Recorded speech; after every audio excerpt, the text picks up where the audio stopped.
Bismillahirrahmanirrahim. Assalamualaikum warahmatullahi wabarakatuh.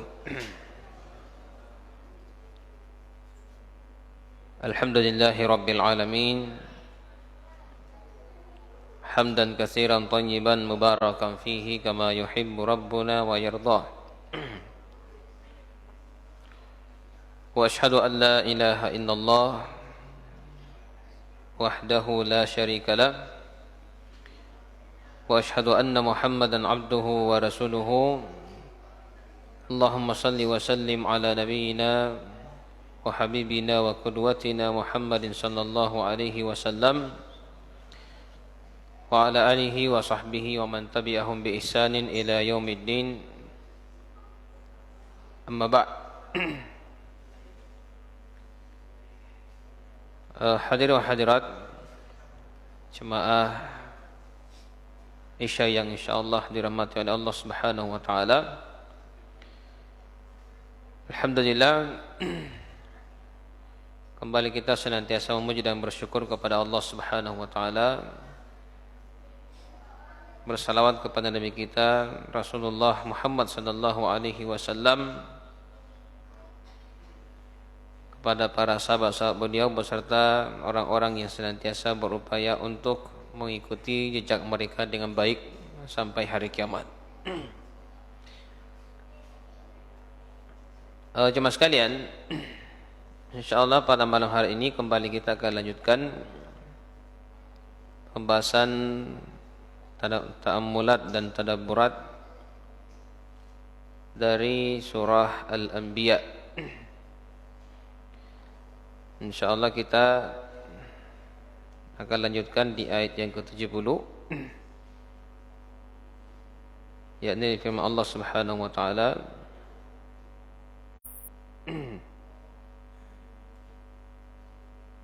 A'udzu billahi minasyaitonir rajim. Wa aradu bihi kaidan faja'alnahumul akhsarin. Wa aradu bihi kaidan, dan mereka hendak berbuat jahat terhadap Ibrahim. Faja'alnahumul akhsarin, maka kami menjadikan mereka itu sebagai orang-orang yang paling merugi. Ya. Artinya ayat ini masih berkaitan dengan ayat-ayat sebelumnya yang menceritakan tentang kisah Nabi Ibrahim alaihissalam ketika dibakar oleh kaumnya, ya, karena dianggap ketika itu Nabi Ibrahim alaihissalam membawa ajaran yang berbeda dengan tradisi daripada kaumnya, membawa ajaran tauhid. Dan bukan hanya itu, bukan hanya sekedar menentang kaumnya dalam hal ajaran, tapi itu disertai dengan tindakan. Nabi Ibrahim alaihissalam menghancurkan patung-patung, berhala-berhala disembah oleh kaumnya. Kemudian setelah itu terjadi dialog, karena Ibrahim alaihissalam dipanggil. Namun Nabi Ibrahim alaihissalam memiliki hujjah, alasan yang kuat yang membuat kaumnya terbungkam, ya, tidak bisa menjawab daripada jawaban-jawaban yang diutarakan oleh Nabi Ibrahim alaihissalam. Ya, Ibrahim alaihissalam menyampaikan alasan kepada mereka bahwasanya beliau membawa ajaran tauhid, dan beliau juga memberikan alasan secara logika, ya, bahwasanya kalau patung-patung berhala yang kalian sembah selain Allah itu, dia tidak bisa mendatangkan mudarat, tidak bisa mendatangkan manfaat, ya, jangankan itu, dia sendiri tidak bisa menjaga dirinya, ngapain kalian sembah? Ya, untuk apa kalian sembah? Namun karena adanya sifat fanatisme dari kaumnya, maka kaumnya ini tentunya tidak mau kalah dengan Ibrahim alaihissalam. kemudian mereka menjatuhi hukuman mati kepada Nabi Ibrahim alaihissalam dengan cara dibakar hidup-hidup. Ya, dibakar hidup-hidup. Nah, ini mungkin sudah dijelaskan oleh Ustadz kita bagaimana proses pembakaran itu. Kenapa dalam ayat ini Allah Subhanahu wa taala mengatakan bahwasanya kaumnya dijadikan sebagai kaum yang paling merugi. Ya, kaumnya yang paling merugi. Setelah mereka melakukan tipu daya ya terhadap Nabi Ibrahim alaihissalam, melakukan kejahatan terhadap Nabi Ibrahim alaihissalam. Ya, kenapa dikatakan kejahatan? Karena sesungguhnya Nabi Ibrahim alaihissalam dalam hal ini dia berada di posisi yang benar. Cuma karena penguasa ketika itu berpihak kepada kebatilan, maka tetap Ibrahim dikatakan sebagai orang yang bersalah. Nah, itu kekuatan daripada kekuasaan. Ya. Kalau pemimpin-pemimpin yang menguasai sebuah negeri itu berada pada pihak yang batil, maka kebenaran, bagaimanapun terangnya kebenaran itu, maka tetap dianggap sebagai pelanggaran. Ya, dianggap melanggar. Mungkin juga pada hari kalau Ibrahim hidup pada hari ini dan menentang tandis daripada kaumnya, maka pasti dikatakan sebagai orang radikal. Ya kan? Karena dia bertindak menentang daripada tradisi kaumnya.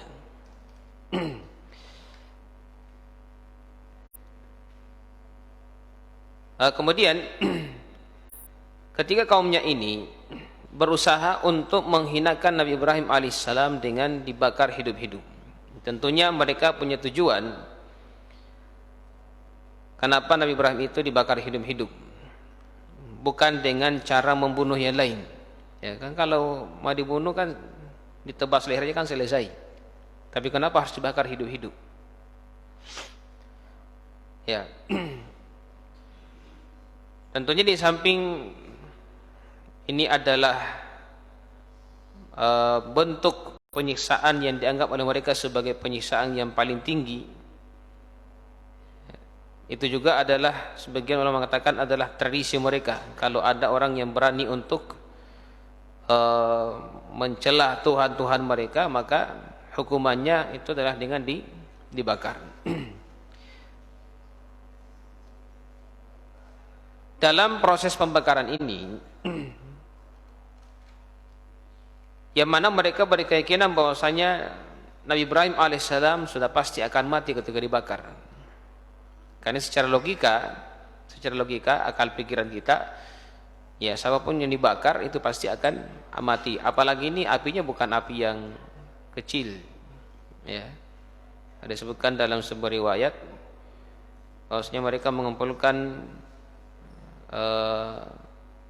kayu bakar itu dari berbagai macam kayu, ya. Kemudian ada yang mengatakan bahwasanya api itu ketika dikobarkan itu menyala sampai 40 hari 40 malam. Ya. Dan berbagai referensi juga mengatakan bahwasanya Nabi Ibrahim itu terbakar dalam api itu atau dimasukkan dalam api itu sebanyak 7 hari 7 malam. Ada yang mengatakan 30 hari 30 malam, ada yang mengatakan 40 hari 40 malam tinggal dalam api itu. Ya. Ya, kira-kira kalau jangankan sekitar jumlah hari itu ya, 2 jam saja orang dibakar itu selesai dengan kobaran api luar biasa. Karena ketika api itu menyala, api itu kan dinyalakan di atas tumpukan-tumpukan, kalau bisa dikatakan bukit atau bahkan gunung kayu ini tumpuk. Tidak ada yang bisa mendekati api itu. Makanya Nabi Ibrahim alaihissalam itu dilemparkan pakai ketapel raksasa.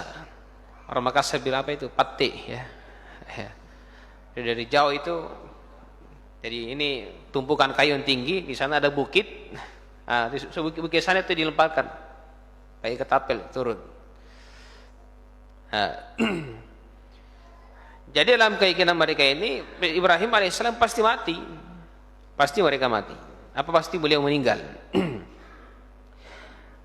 Tapi persangkaan mereka ini berbalik 180 derajat. Ya. Ketika Ibrahim alaihissalam dilemparkan ke dalam api itu, proses perjalanannya terlepas dari ketapel itu menuju api itu, karena datang malaikat Jibril kan, menawarkan bantuan. Wahai Ibrahim, kalau kamu inginkan saya bisa turunkan hujan yang lebat, langsung memadamkan api itu. Atau kalau kamu mau, saya kirimkan angin yang kencang yang akan menghamburkan api tersebut. Tapi apa kata Ibrahim alaihissalam? Amma minka fala wa amma minallahi fabala. Ya. Ini saking kuatnya tauhidnya Ibrahim alaihissalam. Mengatakan adapun kalau dari engkau ini adalah keinginanmu maka tidak. Ya. Ini sementara perjalanan ini menuju api, Pak. Beberapa detik akan sampai ke api. Dalam kondisi yang darurat seperti itu, tetap dia berharap hanya kepada Allah Subhanahu wa taala. Mengatakan kalau kamu yang menolong saya Jibril tidak. Tapi kalau Allah yang menolong saya iya. Ya. Bayangkan. Tapi ternyata dengan tidak menerima tawaran malaikat Jibril itu hikmahnya luar biasa. Disitulah terjadi mukjizat itu. Karena kalau beliau menerima tawaran daripada malaikat Jibril alaihissalam, tidak ada yang dianggap menakjubkan. Ya, tawaran misalnya seandainya Ibrahim pasti lemparkan turun hujan keras, mati apinya. Orang-orang mengatakan, wah wajar tidak terbakar karena mati apinya. Kan seperti itu. Atau ketika dilemparkan, tiba-tiba datang angin yang kencang menghamburkan api itu, Ibrahim tidak terbakar. Ya, orang mengatakan wajar. Ya, karena apinya itu terhambur sehingga tidak terbakar Ibrahim alaihissalam. Tapi ketika beliau menolak dua-duanya itu, sesuatu yang sangat menakjubkan terjadi. Ya. Sesuatu yang tidak pernah dipikirkan oleh logika manusia. Ketika Allah Subhanahu wa taala atau ketika Ibrahim alaihissalam mengucapkan hasbiyallahu wa ni'mal maula wa ni'mal wakil. Cukuplah Allah yang menjadi penolong saya. Karena dia adalah sebaik-baik penolong. Ya. Maka Allah Subhanahu wa taala memerintahkan kepada api untuk dingin. Ya. Ya naru kuni bardan wa salaman ala Ibrahim. Ya, wahai api, jadilah kamu dingin dan menjadi penyelamat bagi Ibrahim alaihissalam. Dikatakan sebagai riwayat bahwasanya api ini ketika mendengarkan perintah Allah Subhanahu wa taala, tiba-tiba api itu mendingin, bahkan dingin sedingin-dinginnya. Bagi Ibrahim alaihissalam yang dikatakan bahwa seandainya tidak ditahan dinginnya api itu justru akan membahayakan diri Ibrahim saking dinginnya. Tapi Allah perintahkan jangan juga terlalu dingin seperti itu. Karena orang kalau dingin sekali juga bisa mematikan seperti itu. Maka ditahan, ya.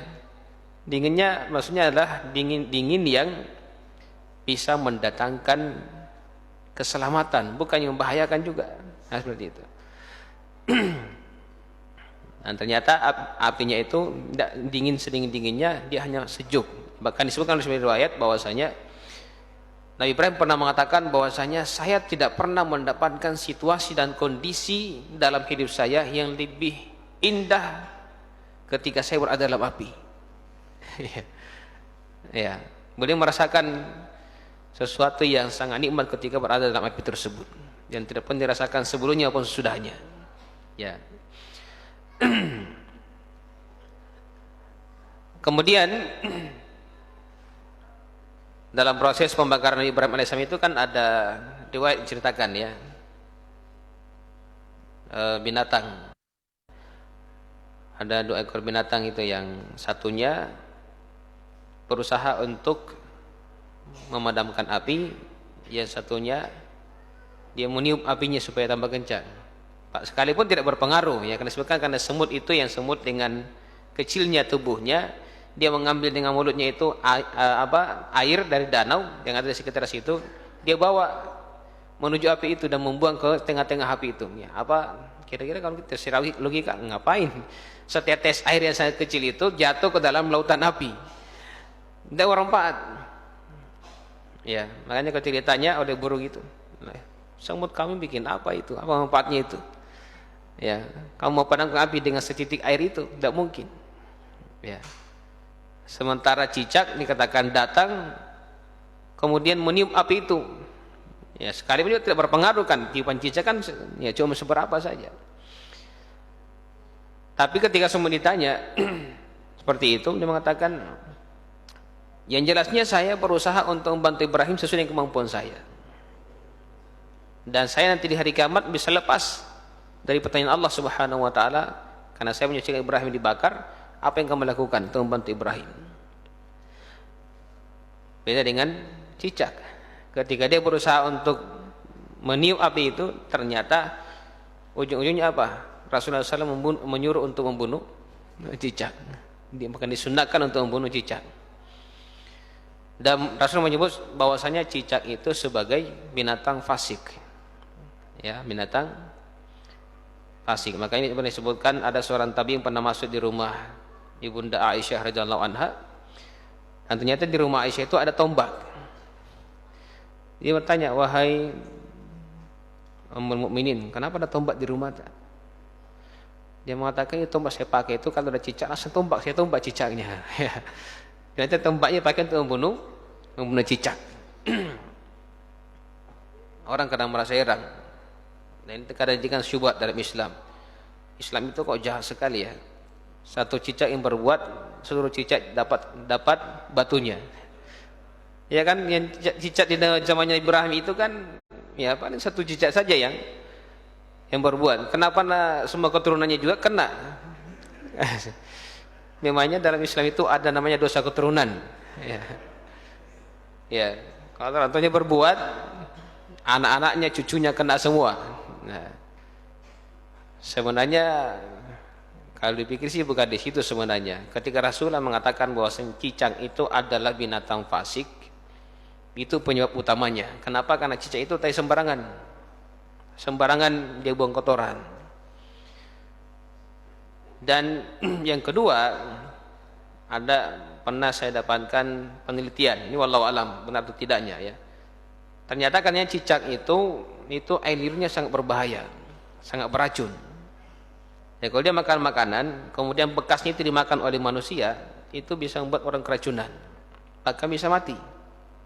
Keracunan gara-gara memakan bekas daripada cicak itu, karena di situ ada liurnya yang mematikan. Nah, itu penelitian terakhir yang sebenarnya saya baca ya. Tapi Allah apakah itu benar atau tidak terlepas dari itu. Tapi yang jelasnya Rasul mengatakan bahwasanya cicak itu adalah binatang fasik sehingga beliau memerintahkan untuk dibunuh. Kan Rasulullah SAW memerintahkan untuk membunuh beberapa binatang, termasuk binatang-binatang yang membahayakan sekalipun dalam sholat, seperti ular, kalajengking misalnya. Rasulullah menyuruh membunuh sekalipun dalam kondisi sholat. Ya, termasuk tikus, ya kan? Rasul mengatakan itu pawasik, binatang pawasik. Burung gagak, ya, itu ada hadisnya. Ya, Rasulullah SAW memerintahkan untuk membunuh. Bukan berarti mereka ini adalah binatang-binatang yang berdosa kemudian memiliki dosa keturunan diperintahkan untuk dibunuh. Ya, tidak, justru ketika mereka hidup itu bisa membahayakan jiwa manusia. Ya, makanya diperintahkan oleh Nabi untuk dibunuh. Maka ketika mereka ini melakukan kejahatan kepada Nabi Ibrahim alaihissalam, menghukum Nabi Ibrahim alaihissalam, dan dalam keyakinan mereka bahwasanya pasti Ibrahim ini akan merasa menderita ketika dibakar, bahkan akan mengakhiri hidupnya. Ternyata setelah dibakar sekian lama dalam kobaran api yang begitu besar, Ibrahim alaihissalam keluar dengan santainya. Ya, keluar dari kobaran api dalam kondisi selamat. Maka mereka merasa heran. Ya. Perkiraan mereka terbalik. Dan ini merupakan bentuk penghinaan kepada mereka, karena mereka sudah mengumpulkan kayu bakar yang begitu banyak, mengobarkan api sekian hari, persiapannya sudah matang sekali istilahnya kan, untuk menyiksa Nabi Ibrahim alaihissalam, tapi ternyata ujung-ujungnya rencana mereka gagal total. Ya, gagal total. Tadi terkait dengan sikap daripada semut dan cicak tadi ya. Apa hikmahnya sebenarnya di situ? Ini sangat kuat kaitannya dengan masalah dakwah. Yaitu apa peran kita dalam dakwah itu.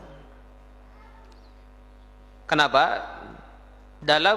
Ketika seseorang memiliki peran dalam dakwah itu, sekecil apapun peran kita dalam dakwah itu, jangan pernah dianggap enteng. Kenapa? Karena nanti di akhirat Allah itu tidak mempertanyakan tentang hasil daripada dakwah kita, tapi Allah akan mempertanyakan apa peran antum dalam dakwah itu. Ya, ketika diajak dalam dakwah, ya, apa partisipasinya dalam dakwah itu, dan Allah tidak mempertanyakan bagaimana hasilnya. Yang penting kan kita punya partisipasi, peran dalam dakwah tersebut sekecil apapun, yang penting kita ikut serta dalam dakwah itu. Begitu juga sebaliknya. Ya, kalau ada orang yang berusaha untuk menghalang-halangi dakwah, sekecil apapun usahanya untuk menghalangi dakwah itu juga akan dipertanggungjawabkan pada hari kiamat. Ya. Maka ketika mereka gagal total dalam melakukan tipu daya terhadap Nabi Ibrahim alaihissalam,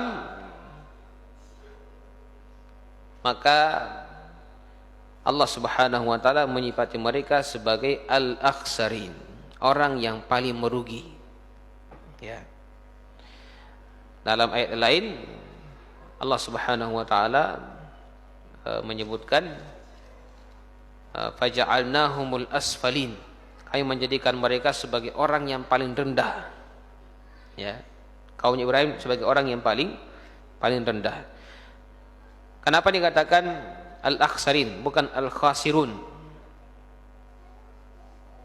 Faulaika humul khasirun. Kalau kan juga faulaika humul khasirun, mereka itulah orang-orang yang merugi. Apa bedanya khasirun dengan akhsarin? Khasirun itu ya sekedar merugi. Maksudnya di sini adalah sekedar tersesat. Tapi kalau dikatakan al-akhsarun, mereka orang yang paling merugi. Di samping mereka tersesat, mereka juga menyesatkan. Jadi dikatakan orang yang paling merugi. Ya.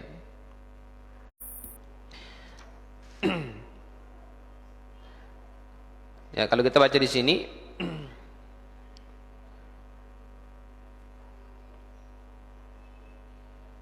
ya.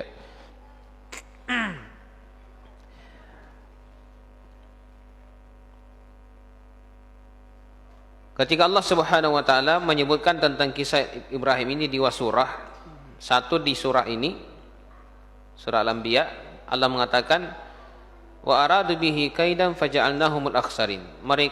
Ketika mereka menginginkan kejahatan kepada Ibrahim, maka menjadikan mereka sebagai orang yang paling merugi.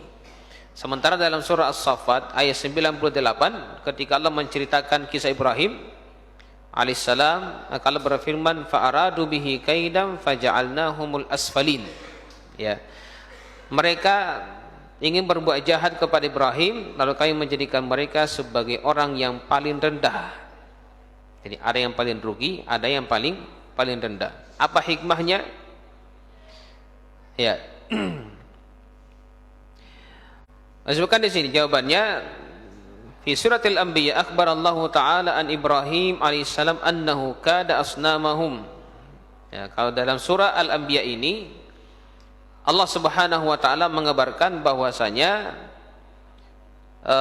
Ibrahim alaihissalam ingin melakukan tipu daya terhadap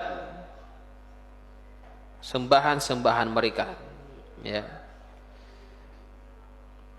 Wa akhbara annahum aradu an yakiluhu kadzalik. Lalu Allah Subhanahu wa taala mengabarkan bahwasanya kaumnya pun ingin berbuat jahat kepada Ibrahim sebagai balasan kepada Ibrahim, karena Ibrahim sudah berbuat jahat kepada patung-patung mereka, menghancurkan berhala-berhala mereka, maka mereka pun ingin berbuat jahat kepada Ibrahim sebagai balasan ya terhadap apa yang dilakukan oleh Ibrahim.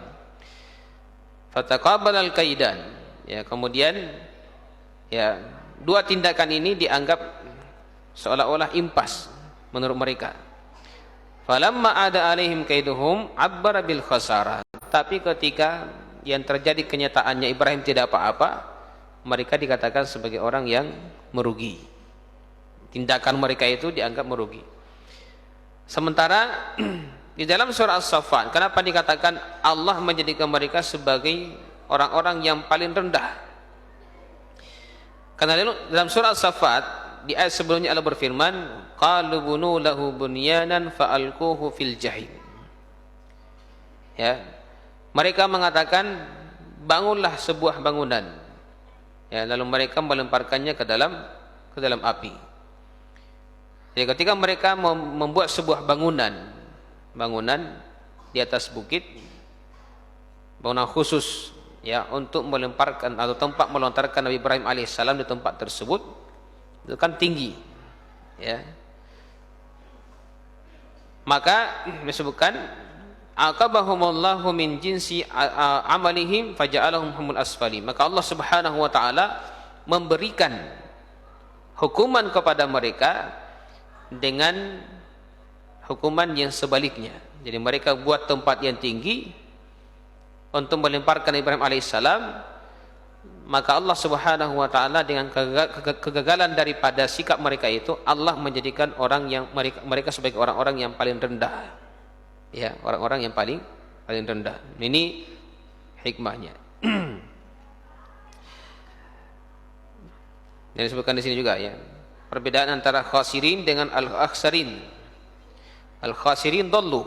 Ya, kalau dikatakan sekedar merugi, mereka hanya sekedar tersesat. Tapi kalau akhsarin, orang yang paling merugi, ini merupakan dalam bahasa Arab disebut dengan ismut tafdil atau siga mubalaghah. Ya, sebuah ungkapan yang menunjukkan sangat merugi. Artinya adalah mereka dhallu wa adallu, mereka sesat dan juga menyesatkan manusia. Ya. Sampai jam berapa nun ini? Sampai jam 9 ya. Berarti masih ada waktu ya. Kemudian selanjutnya Allah Subhanahu wa taala berfirman, وَنَجَّيْنَاهُ وَلُوطًا إِلَى الْأَرْضِ الَّتِي بَارَكْنَا فِيهَا لِلْعَالَمِينَ. Dan kami selamatkan dia, yakni Ibrahim alaihissalam dan Lut, ya, ke sebuah negeri yang telah kami berkahi untuk seluruh alam.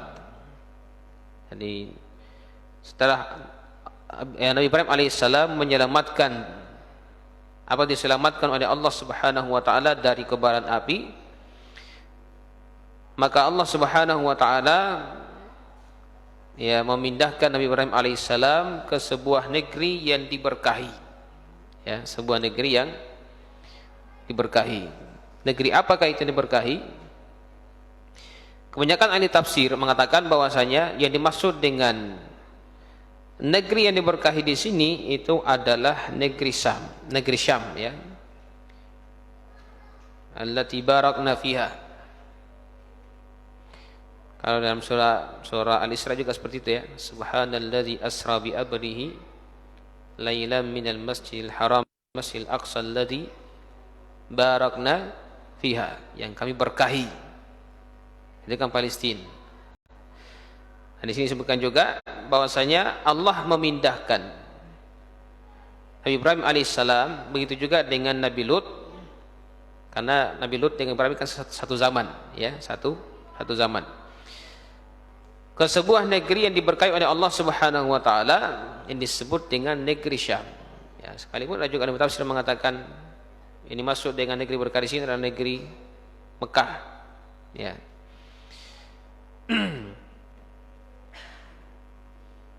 Negeri Syam itu kalau pada hari ini itu terdiri dari 4 negara ya. Negeri Syam. Jadi masuk di dalamnya negara Lebanon, Suriah, Palestina, apa lagi satu? Yordania. Ya, itu semuanya masuk dalam negeri Syam. Ya, ini adalah negara-negara yang diberkahi oleh Allah Subhanahu wa taala.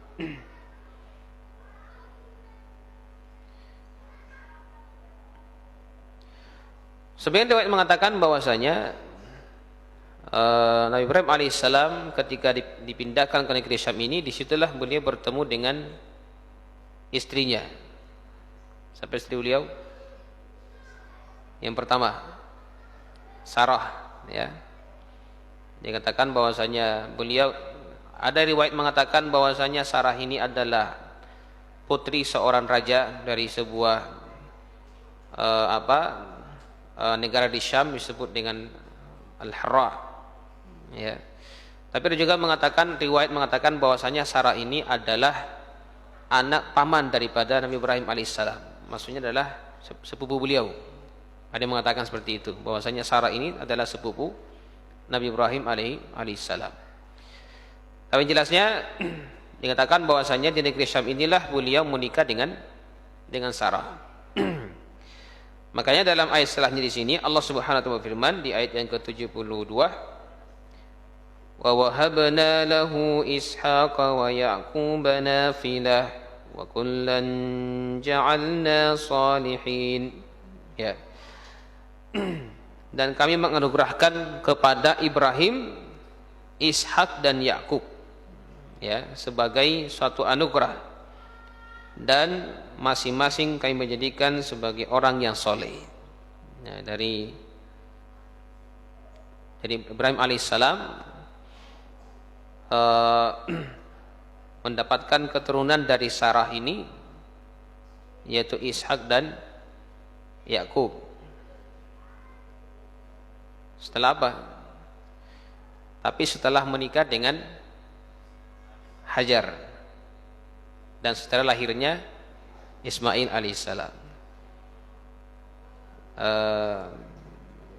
Ada kisahnya ketika bagaimana prosesnya itu,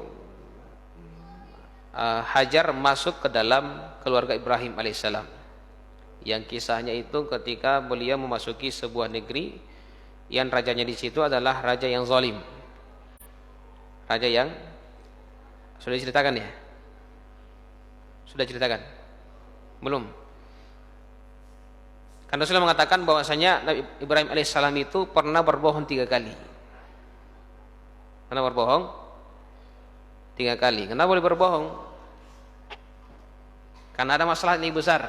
Yang pertama, ketika beliau menghancurkan patung-patung itu, ya kan, diceritakan bahwasanya ketika ditanya oleh kaumnya, wahai Ibrahim, apakah kamu yang menghancurkan patung-patung ini? Beliau kan tidak mengaku. Justru mengatakan, ya itu yang besar, paling besar itu, yang pegang kapak itu tanya dia. Padahal dia yang hancurkan. Yang pertama. Yang kedua, kisahnya ini. Ketika beliau memasuki sebuah negeri yang terkenal rajanya itu, bahwasanya kalau ada seorang suami yang bawa masuk istrinya ke negeri tersebut, maka pasti raja itu akan mengambilnya, merampasnya. Maka Nabi Ibrahim alaihissalam punya strategi. Dia tidak mengakui itu sebagai istrinya. Ketika ditanya Nabi Ibrahim alaihissalam oleh penduduk di situ, mengatakan, itu siapa itu teman itu, perempuan. Ya, lagi perempuan cantik lagi. Ya, orang Syam. Ibrahim mengatakan, ini adalah saudari saya, saudarinya. Ya, maksudnya Ibrahim di sini adalah Tauriyah. Memang dia saudari saya, karena ketika itu yang bertauhid hanya dia dengan istrinya. Ya. Hanya dia dengan istrinya. Dimatakan dia saudari saya dalam, maksudnya saudari dalam tauhid, dalam Islam. Ketika orang yang bertanya ini mengabarkan kepada sang raja bahwasanya ada seorang laki-laki yang masuk di negeri ini membawa seorang perempuan dan katanya itu adalah saudarinya, maka sang raja ini memanggil istrinya itu, dan Ibrahim sudah berpesan. Dia mengatakan, kalau kamu ditanya, kamu siapanya laki-laki itu? Katakan bahwasanya saya saudarinya, bukan istrinya. Nah, maka ketika Nabi Ibrahim alaihissalam ditinggalkan istrinya untuk menemui sang raja itu, Ibrahim alaihissalam disebutkan bahwasanya beliau salat. Nah, salat di sini bisa bermakna salat yang disyariatkan, bisa juga bermakna doa. Beliau tidak berhenti untuk melakukan salat, berdoa kepada Allah Subhanahu wa taala untuk keselamatan istrinya. Ketika istrinya berada di hadapan sang raja ini, maka ya setelah terjadi dialog singkat, ujung-ujungnya ya sang raja ini ingin melakukan hal-hal yang tidak baik kepada Sarah. Tapi anehnya setiap kali sang raja ini hendak memegang Sarah, itu tangannya kaku, kayak membatu, tidak bisa bergerak. Ya, maka diminta kepada Sarah, mengatakan, tolong doakan saya, berdoa kepada Allahmu itu, ya, supaya dia mengembalikan kondisi tangan saya, dan saya tidak akan mengganggumu. Sarah berdoa, kemudian tangannya kembali normal. Ternyata dia ulangi lagi, dia pegang Sarah lagi, kembali lagi tangannya kaku. Ya, itu sampai 3 kali. Ya, sampai 3 kali seperti itu. Maka setelah ketiga kalinya dia tidak berani lagi. Ini sudah 3 kali dicoba, ternyata tidak mempan. Ya. Akhirnya mengatakan kepada pengawalnya, keluarkan perempuan ini. Kamu bawa kepada saya bukan orang. Kau bawa saya kepada setan, kau bawa ini kepada saya ini. Ya, keluarkan dia dari sini. Maka dia keluarkan dan mengatakan, keluarkan dia dari sini dan berikan dia hadiah seorang budak. Budak itulah seorang budak wanita namanya Hajar. Nah, jadi Sarah pulang dengan membawa seorang budak wanita. Ya, itu setelah bersama dengan Hajar ini, karena Sarah dengan Nabi Ibrahim alaihissalam itu sudah lama menikah, belum dikaruniai seorang keturunan, maka atas anjuran dari Sarah sendiri supaya Nabi Ibrahim alaihissalam itu menikah dengan Hajar, ya, supaya punya keturunan. Ya, maka terlahirlah Nabi Ismail alaihissalam dari Hajar ini. Ya, ternyata setelah Hajar melahirkan, Allah memberikan kabar gembira kepada Ibrahim bahwasanya beliau akan punya keturunan juga dari Sarah. Nah, ini tidak disebutkan di sini, bahwasanya Sarah setelah itu melahirkan Ishak. Ya, Ishak. Dari Ishak juga terlahir Yakub. Nah, dari Yakub itu cucu daripada Nabi Ibrahim alaihissalam. Jadi itu situlah mulai berketurunan, melahirkan nabi-nabi dari kalangan Bani Israel. Intinya bahwasanya Nabi Ishak ini itu menurunkan banyak nabi di kalangan Bani Israel. Sementara Nabi Ismail itu tidak ada keturunannya nabi kecuali Nabi kita Muhammad SAW. Dia menurunkan orang Arab.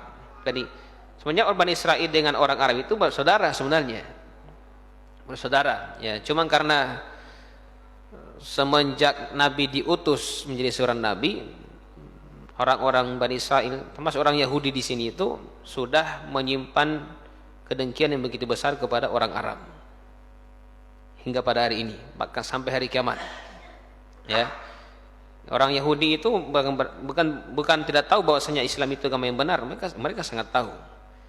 Mereka bukan tidak tahu bahwasanya Muhammad seorang nabi. Mereka sangat yakini itu bahwasanya Nabi Muhammad adalah seorang nabi. Tapi karena sudah ada kedengkian dalam hatinya. Kenapa bisa dengki? Kenapa orang Yahudi bisa dengki kepada orang Arab atau orang Islam? Karena mereka mendapati dalam kitab mereka bahwasanya nabi terakhir itu akan diutus di sebuah negeri yang banyak pohon kurmanya. Di mana itu? Yasrib. Dulu namanya Madinah kan? Yasrib namanya Madinah dulu. Ya, sebelum Rasulullah mengganti dengan nama Madinah, itu namanya Yasrib. Disitulah negeri yang paling banyak pohon kurmanya. Ketika mereka mendapati dalam kitab mereka itu, maka rame-rame orang Yahudi hijrah ke Yastrib. Ada 3 suku besar kan? Bani Quraidah, Bani Kainuqa, dengan Bani Nadir.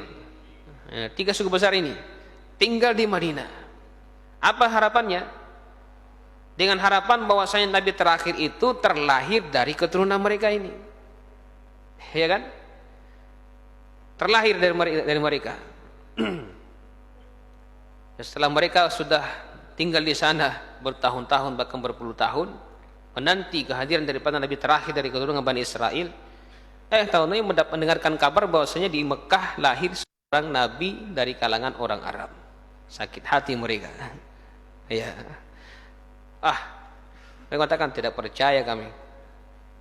Kami disebutkan bahwasanya Nabi yang diutus itu, Nabi akhir zaman itu di negeri yang banyak pohon kurmanya. Ya betul, tapi bukan di sana dilahirkan, tapi akan hijrah ke sana.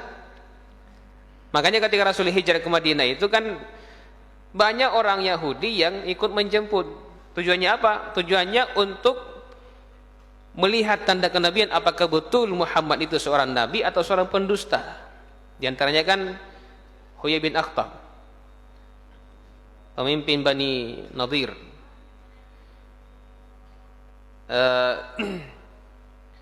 Ketika Rasulullah datang, dia ikut menjemput. Ya. Dan memang Rasulullah sengaja memperlihatkan tanda kenabian yang di punggung beliau itu, yang kayak apel itu. Dan itu disebutkan dalam kitab mereka. Makanya Huyai Akhtab itu langsung melihat, betul di punggung Muhammad ada tanda kenabian. Ya, maka orang di sampingnya mengatakan, ahu, betul Muhammad seorang nabi? Dia mengatakan, iya, Muhammad seorang nabi. Ini tahu betul tandanya. Tapi ketika orang di sampingnya mengatakan, maza adatta lahum, kalau begitu apa yang kau persiapkan untuk Muhammad kalau begitu? Huyai bin Akhtab mengatakan, a'dattu lahul adawata idal maut. Ya, saya persiapkan untuknya permusuhan sampai saya mati. Betapa kerasnya hatinya itu. Dia yakin bahwasanya Rasulullah itu adalah seorang nabi dengan adanya tanda kenabian, tapi kan hatinya sudah benci, sudah hasad, dengki dengan Nabi SAW, maka mereka tidak mau menerima kebenaran itu. Itu bahayanya dengki, Pak. Kalau dengki sama orang, apapun Nabi bilang orang itu, sekali yang benar semuanya salah. Ya. Nah, seperti itu. Dan dengki seperti ini jemaah sekalian bukan hanya terjadi pada orang-orang yang tidak paham agama. Orang paham agama itu justru para ulama pun ada yang dengki jemaah sekalian. Ya, ada yang dengki kepada sesama ulama. Para penuntut ilmu apalagi. Ya. Kalau sudah tidak senang sama orang itu, apapun dikatakan orang tersebut, tidak bisa diterima. Ya, bahaya. Dan bukan hanya itu, saking bencinya kepada Nabi Muhammad ini, orang-orang Yahudi mengatakan bahwasanya ini Jibril ada alamat bawa wahyu. Ya, harusnya mereka datang kepada salah seorang di antara Bani Israel ini. Kenapa dibawa ke Mekah? Jadi mereka sangat membenci Jibril juga. Ini disebutkan dalam surah Al-Baqarah kan? Ya. Kun man kana aduwwan li Jibril fa innahu nazzalu ala qalbi. Jadi, katakan siapa yang menjadi musuh daripada Jibril. Itu maksudnya orang Yahudi. Ya, karena mereka menganggap Jibril salah alamat ketika membawa wahyu. Saking bencinya itu, ya. Ini sama dengan orang Syiah, ya, mengatakan Jibril juga salah alamat. Harusnya dibawa kepada Ali bin Abi Thalib, dibawa kepada Muhammad, ya. Sama keyakinan mereka. Jadi mereka juga sama-sama benci dan memusuhi Jibril. Ya, orang Syiah dengan orang Yahudi. Nah, ini cerita dibalik ceritanya. Kenapa sampai pada hari ini itu orang-orang Yahudi sangat benci dengan orang Arab? Ya. Buktinya apa? Ya sampai sekarang Nabi yang mereka tunggu itu tidak datang. Ya kan, sudah berapa ratus tahun, 14 lebih 1000 tahun mereka menunggu, sama dengan orang Nasrani. Ya. Sudah lebih 1400 tahun mereka menunggu Nabi yang mereka nanti-nanti, sampai hari ini belum datang. Ini menunjukkan bahwasanya yang datang itu Nabi Muhammad. Cuma mereka karena gengsi, mereka tidak mau menerima kebenaran itu. Nah, Artinya seandainya mereka mau berpikir dengan jernih, ya pasti mereka masuk Islam. Tapi karena sekali lagi ada kebencian dalam hati, ada hasad, itu yang menghalangi mereka dari kebenaran. Waliyazubillah. Ini sedikit tambahan ya, karena waktu kita sudah lewat. Maka kita cukupkan sampai di sini dan kita tutup majelis kita dengan doa kafaratul majlis. Subhanakallahumma wa bihamdik asyhadu an la ilaha illa anta astaghfiruka wa atubu ilaik. Wa akhiru da'wana alhamdulillahi rabbil alamin. Wassalamualaikum warahmatullahi wabarakatuh.